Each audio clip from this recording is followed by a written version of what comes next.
อ้ยพี่น้องจ๋าหลังจากกินกาแฟเสร็จเรียบร้อยแล้วก็ได้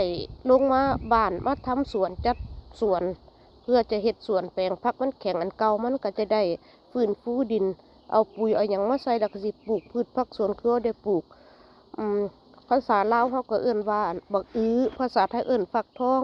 จะปลูกต้นหอมผักชีมันสิได้กินน้ำข้าวบ่แต่ว่าอากาศยอมรับว่าดีดีพี่น้องจ๋ายังเฮ็ดบ่แล้วเดี๋ยวเฮ็ดได้ครึ่งหนึง เสร็จแล้วก็สิไปอาบน้ำอาบทาเวลาปลูกพืชผักสวนครัวแล้วก็สิมากดไลค์กดทำคลิปให้เบิ่งเด้อว่ามันเป็นจังใดสิได้กินน้ำกันบ่ติดตามต่อไปเนาะว่ามันสิเป็นจังใดแล้วก็สิมาแบ่งปันให้กินว่าสิได้มีหยังแด่ส่วนผักหัวเฮาหัวผักในบ้านเฮ็ดใกล้ๆบ้านได้เสร็จแล้วก็แล่